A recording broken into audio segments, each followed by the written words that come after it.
We often ask ourselves this question: why does life sometimes feel like walking into a narrow alley where there's a wall in front, no way back, and we're completely stuck? Many people call this bad luck or unfavorable fortune.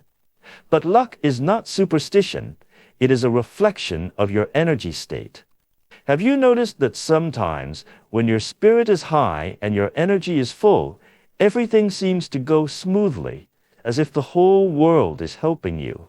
Yet at other times, even something as simple as drinking a sip of water can make you choke, and everything seems to go wrong.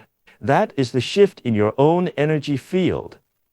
We often say, environment changes a person. Behind that saying lies a deeper truth. Your surroundings constantly influence your energy field.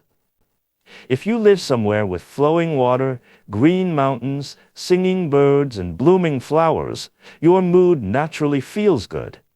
But if your surroundings are messy, noisy, and filled with quarrels, how can your heart remain peaceful? So, when you feel unlucky or when things don't seem to go your way, don't entrap yourself inside that small, stagnant circle of negativity. Waiting for fate to change will only drain your energy further. You must step out, find a new environment, seek uplifting energy, and readjust yourself. That is what it means to actively change your destiny, rather than passively waiting for fortune to arrive.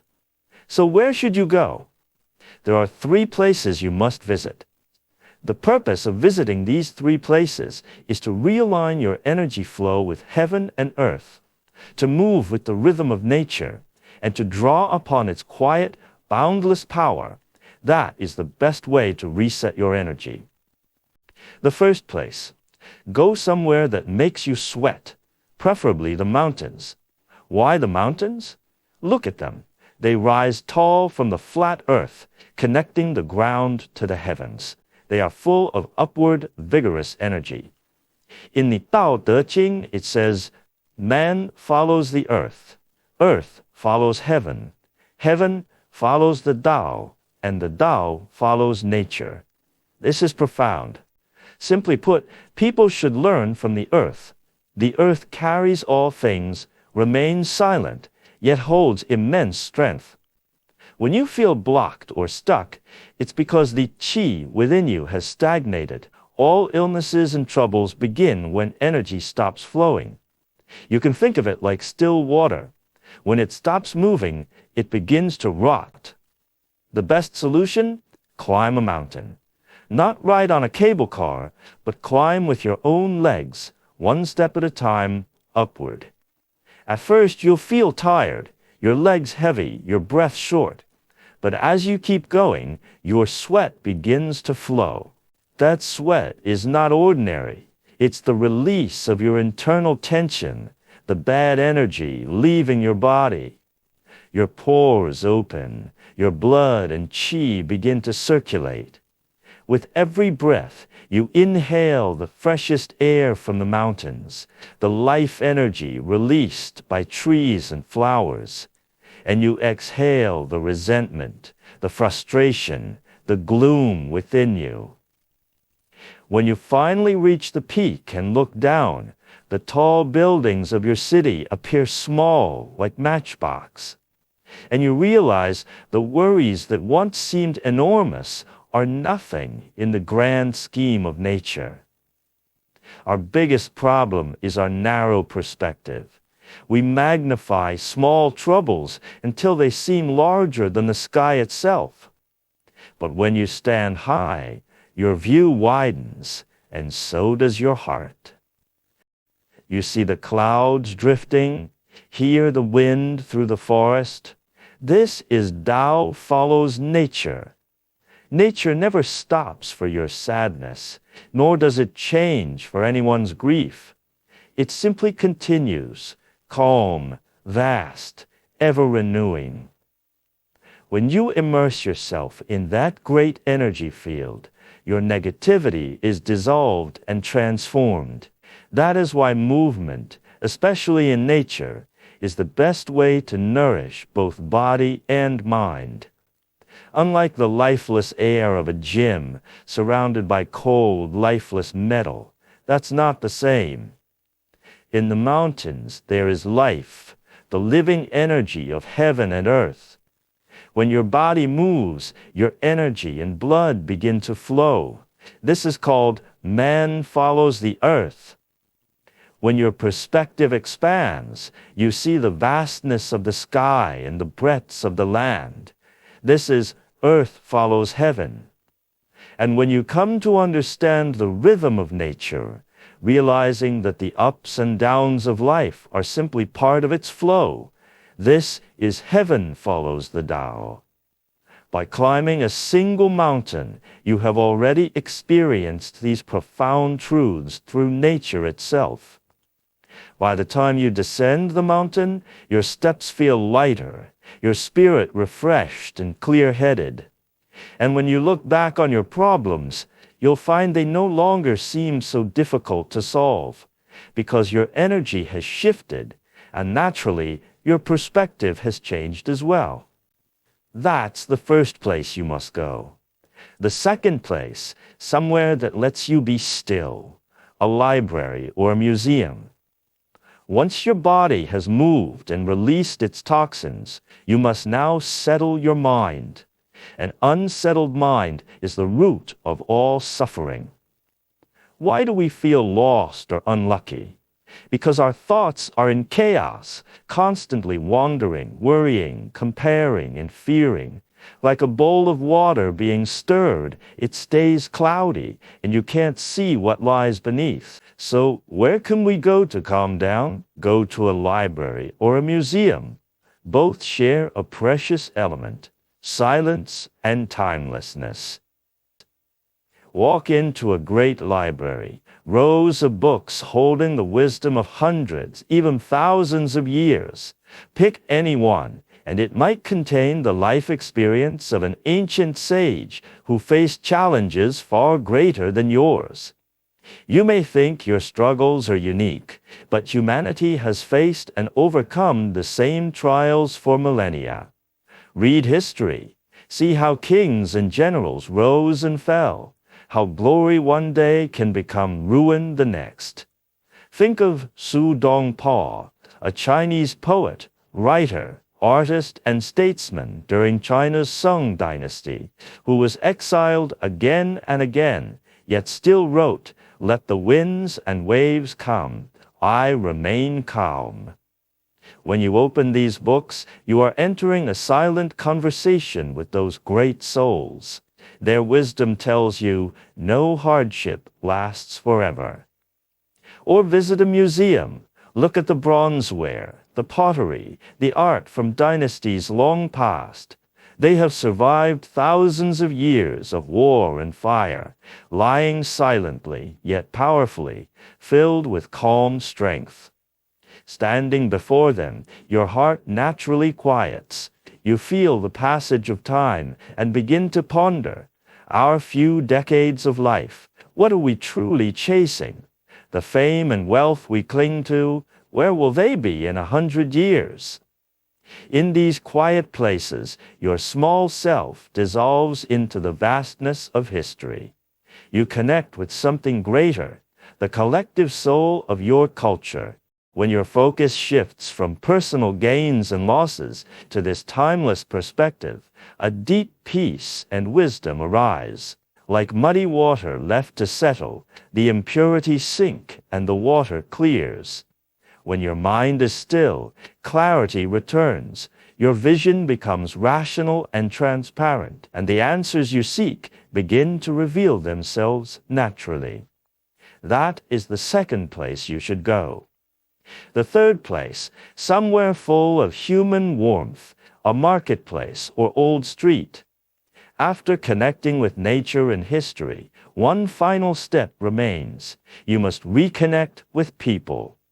Go to a market, a bustling street, a place full of life and human energy. Why? Because the world cannot survive a single day without vitality, and the human heart cannot go a single day without optimism. When you feel unlucky or discouraged, the biggest mistake is to isolate yourself, to believe your suffering is unique. But go to the marketplace early in the morning. See the vendors setting up their stalls at 4 or 5 a.m., tired yet smiling as they greet customers and haggle over prices. Watch the butcher's swift movements, the lively chatter of neighbors. See the elderly carefully picking vegetables for dinner, even arguing cheerfully over a few cents. When you observe these scenes, you'll realize everyone is working hard to live. Everyone has worries. The vendor about their children's school fees, the customer about a sick spouse. Yet none of them have given up. They embody the resilient vitality of life, the true human warmth of the world. Compared to their perseverance, your misfortunes suddenly seem small. Step out of your isolation and into this vibrant human energy, and you'll feel reconnected to life again. You'll rediscover that life's essence is both bitter and sweet, and that you're not alone. All of us are swimming in the great river called life, each striving forward in our own way. That is why Chinese culture values harmony between heaven, earth, and humanity. When your luck feels low, it's because your small personal universe has fallen out of sync with the greater one of heaven, earth, and humanity. Visiting these 3 places helps you realign with that harmony. The first step, going to the mountains, represents the heaven aspect.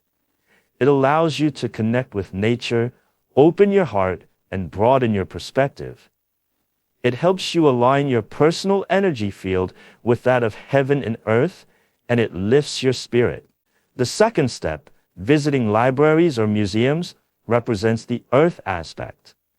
It helps you quiet your mind, connect with history, and absorb the wisdom of time. This earth is not just soil or ground, it's the deep cultural foundation that allows us to stand firm and see farther. It grounds your mind. The third step, going to marketplaces or old streets, represents the human aspect. It brings you back to the world of people, where you can feel the warmth of daily life, find resonance in human connection, and realize that you are never alone. It connects you with humanity and rekindles your passion for living. Together, they form a perfect triad of balance: heaven, earth, and humanity. So when you feel that life isn't going smoothly, it often means your personal small universe has fallen out of harmony with the greater universe of heaven, earth, and humanity. Visiting these 3 places is actually a conscious, deliberate act, a way to realign your own frequency and return to that state of harmony. Many people don't understand this principle. When things go wrong, they shut themselves off or turn to fortune tellers. The fortune teller might say, "Don't worry, next year will be better." But then what about this year? Are you just going to lie at home and wait? That's not the right way. Change begins with action, because fate has 2 parts, Ming and Yun. Ming is what you're born with. It's hard to change. But Yun is fluid and ever-changing. It can be adjusted and improved through your own effort and actions. So when we say, go with the flow of nature, it doesn't mean doing nothing or giving up. That would be leaving everything to fate, which is passive and defeatist. True going with the flow means aligning yourself in harmony with the laws of nature, acting in accordance with the natural order of things, and doing what is most reasonable in each situation. When your body feels heavy or stagnant, move it. That's following the nature of the body. When your mind feels chaotic, seek stillness and clarity. That's following the nature of the mind. When you've become disconnected from people, go out and reconnect with them to feel human warmth again. That's following the nature of humanity. When you take these simple actions, your state gradually returns to balance, and your energy will naturally flow and rise again. As the I Ching says, when things reach their extreme, they turn toward renewal. But this turning point won't happen by itself. It needs a trigger. That trigger is your action. Climb the mountain. Read the books. Feel the warmth of humanity. That is how you create your own turning point. So next time you feel lost or down, don't sigh. Put on your sneakers and climb the nearest mountain. Work up a real sweat. Then, find a quiet afternoon, go to a library or a museum, and spend a few hours there letting your heart settle into stillness. Finally, head to the liveliest marketplace you know. Immerse yourself in the crowd. Buy something small and simply listen to the sounds of life all around you. I can't promise all your problems will disappear immediately, but I can promise this. Your mindset, your energy, and your spirit will be completely renewed. When your body relaxes, your mind calms, and you rediscover that vibrant, positive attitude toward life, you'll realize that those so-called difficulties and obstacles were merely small interludes on the road to your success. The path is always beneath your own feet. How you walk it depends entirely on your wisdom. This is the most profound way to change your destiny in Chinese culture.